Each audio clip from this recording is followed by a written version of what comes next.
Just as there are a million ways to enjoy the nice, high-class, refined, refreshing taste of mug root beer, sequels are a boundless ocean. Some continue the plot, others reinvent themselves. The next NBA 2K will be more or less the same, while the next Final Fantasy might look like anything. And that's not even considering semantics on what a sequel is. Was Shining Force a sequel to Shining in the Darkness? Both verbalize shining in their names. Ask me, and it is, though my definition of a sequel probably does not align with most. Many people might consider it a spiritual successor, though not me because I hate that term. When asked to follow up their first work, Camelot's answer was to do something completely different, all the while mimicking the styles of the original. They made a sequel, but they didn't make Shining in the Darkness 2. Shining Force 2 is the other extreme. They'd make essentially the same game. At a glance, this almost seems like a level pack, with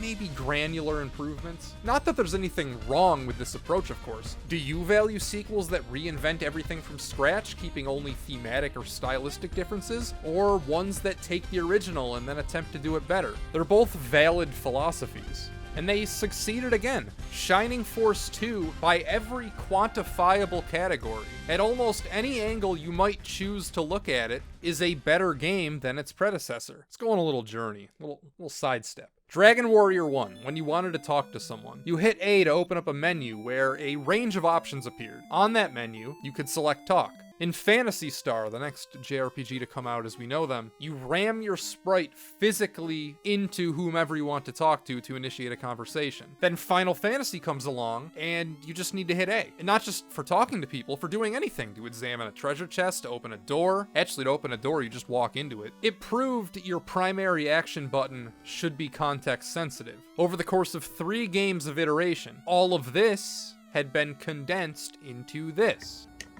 Problem solved forever. Except it wasn't. Throughout the 16-bit generations, occasionally we would continue to see the old Dragon Warrior style, Shining Force being chief among them. It didn't realize that requiring the player to open up a menu to talk to people made your game seem crusty and outdated on a first impression. Show someone who is not familiar with old RPGs one of these games, and this'll be one of the first, if not the first thing that they notice. Certainly it doesn't ruin a game for me, obviously, if you watch this channel. But here you go. That's an easily identifiable aspect that might be wrong with Shining Force 1. Contrasting that with 2, not only is C now our context-sensitive talk, examine, do whatever else Swiss Army knife button, but if an NPC moves out of your way while you're trying to speak to them, it still works. You still talk to them. It's incredibly small, but in terms of perception, Shining Force 2, with just this, light-speeded, ludicrous speeded ahead of what was expected. It flips a minor annoyance into a feature you'd wish everything had. Not only that, but 2 simply looks better. Graphically, literally, with your eyes. You may not notice if you're comparing what you're seeing with a memory, but side to side, it's apparent right away. Though, I suppose if I'm being fair, 2's footage is much cleaner in this video because instead of capturing my Sega Genesis like I did with the last video, it's capturing my Nintendo Switch. 12 days after my Shining Force 1 video, Nintendo conveniently decided that Shining Force 2 was worthy of their Sega Genesis menagerie. I cannot stand collecting loose Genesis games, and later releases on the system would forego their forward-thinking plastic cases in favor of these flimsy, disposable cardboard boxes. As a result, it's much harder to find Shining Force 2 complete. One I purchased so long ago, had to have been over 10 years ago now, for $15 at Microgame in Clay, New York. Shout out to them if they still exist. Here's a game I have in a cardboard box, Vectorman. Hold on, play to win $25,000? They couldn't afford plastic cases, but they were running $25,000 giveaways? You know, I always wanted to like Vectorman. Game looks great, controls well, just wish the levels were better. Everything feels too zoomed in. I'm always taking hits from stuff flying in off screen. Feels like something you need to memorize instead of maybe reacting your way through. It often gets compared to Donkey Kong Country because of their pre pre-rendered sprites, but in terms of level design and variety, Vectorman doesn't even come close. Just for a joke, I was going to save state my way through it so I could do a gag where I call the number at the end for the contest, but then I got to this stage, couldn't figure out what to do, and can't be bothered to put in the effort to look it up. Anyway, back to Shining Force 2. It has more battles, the cursor is quicker, its memorable fights are more striking. Remember the laser eye? Now there's a bunch of laser flowers firing at you from every which way. Our story, while still not anything spectacular, is a bit more involved. Instead of a simple revenge quest that at the end maybe involved reviving an old god. Honestly, I don't remember. I drank like 5 cans of mug root beer and I was shaking in my seat from the sugar overload. In Shining Force 2, now there's gods and goddesses, anti-heroes, characters that switch sides, immortal vampires that want to kill themselves but can't, evil powers that you still choose to do business with because it's for the greater good. There's more moving parts and it might even be worth paying attention to. One's largest issue as I saw it has been fixed, sort of, or at least mitigated. The experience death spiral has been diminished greatly. Party members are not left behind as easily. If you want to use anyone, you'll be able to without needing to bend over backwards to accommodate them, for the most part, with one exception. Usually you'll do more than 1 damage, and also gain more than 1 EXP. Even ineffective attacks will net you 4, 5, 6 points. It also de-incentivizes letting your strong ones roll over everyone, because when they get 4 or 5 levels ahead where the game thinks they should be, they're the ones only gaining 1 EXP. Your points now also carry over from level to level. The cap per kill has been raised to 50 from 48, individually going from 1 EXP gained per attack to 5, or raising the cap by 2 points after a kill. Might not sound like much, but collectively, all of these things add up. That, and I think they don't give you characters as weak as they did in 1. It all adds up to a game where it's not a pain in the ass to get people up to speed. Shining Force 2 really did improve everything, except the packaging. I stated that 1 lets the world building come to you, which it did, but 2 takes that idea and carries it out to the next logical extreme. It's open world, with a traditional open-ended JRPG map screen, and events don't trigger until you find them, until you trigger them. If you haven't played the games, Shining Force 1 used a chapter-based system. It wasn't one continuous open world, it was 8 smaller areas for you to explore. Strangely, I'm not sure 2's approach is better. I'm not sure if it works. Now hear me out, because this is certainly going to be a controversial opinion, but despite almost being twice as long as a video game, the switch to a connected overworld somehow makes Shining Force 2's world feel smaller. Chapters in Shining Force 1 gave the illusion that time had passed, our party had traveled for who knows how long since we last saw them. Your mind can imagine that the world is larger than it is because we don't see everything. They might have spent weeks traveling, so the entire adventure could have taken place over the course of years. In 2, because we see every last pixel of the overworld, you notice, you feel how small the game really is. Especially since you move so fast on the overworld. Our hero can zoom across the planet in under a minute. 1 feels like this enormous globe-spanning odyssey. Having 8 small cans of mug root beer feels better than having a 2-liter. Okay, bad analogy, but you get my point. I'm still glad they opted for an overworld, because first impressions, as I just said earlier, matter, and having 1 continuous open world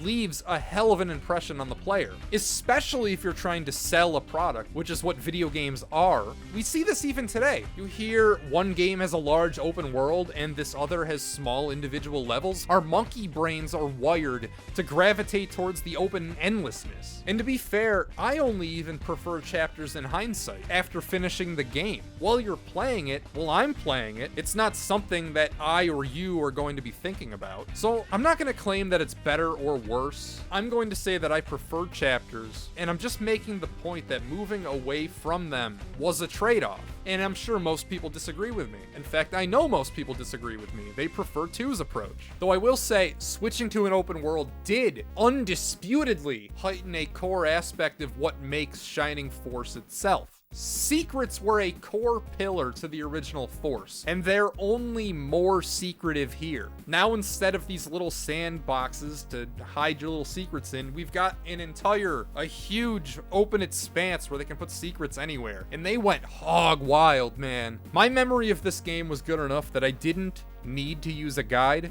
though now after I've beaten it and have watched other reviews, read up on what is in this game, I wish I did. Shining Force fans, Shine heads, Force aficionados, the Jogurt side posse, people who know this game would cringe at what I did not do. I did not upgrade Sarah to her Chun-Li class. In fact, the only special upgrade I did do was apparently suboptimally wasted on Tyron. I did not go back to Creed's mansion after Odd Eye escaped to recruit those characters. I did not find the Dwarf Village. I did not find the secret fight in the Fairy Village. And probably many, many more things that I am not aware of. Using a guide also alerts you to a certain part that could wall first-time players. There's a boss fight about 1/3 of the way through the game that can only be damaged by the hero. Now, in Shining Force and in all tactical RPGs, as we all know, if the main character of the hero dies, you lose the fight. Because of this, as a kid, first time playing Shining Force 2, I hid him in the back row, where he wouldn't see any action. Because after all, if he's never in fights, he can't die. So I never used him. When I got here, it was game over. It's like tough shit, soft lock. My hero wasn't anywhere near strong enough to make this magic happen.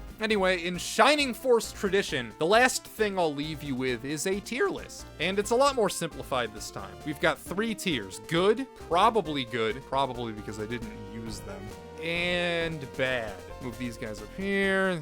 These guys over here, yeah. Well, as you can see, almost everyone factors into good or probably good. That is everyone except for one character. If you played the game, you can probably guess who it is. It's the turtle, and it pains me to say it. As a kid, I remember thinking he was so cool, but I wasn't able to get him to do anything. Now as an adult, I had resolve. I was determined. This turtle was going to be my guy. He will carry the team. After all, you only get to name 2 characters, the hero and his turtle. He's clearly special. He certainly stands out when sitting next to everybody else. As a fighter, the idea is that he has super low HP, but the highest defense in the game, so those 2 things on paper should even out. His attack stat isn't very good, and he can't equip weapons, so he's tough to use. You need to go out of your way to get this guy involved. By golly, when he got to level 10, the moment of discovery, when he transformed into this giant ass monster that can walk over trees and cliffs, he can go anywhere. It's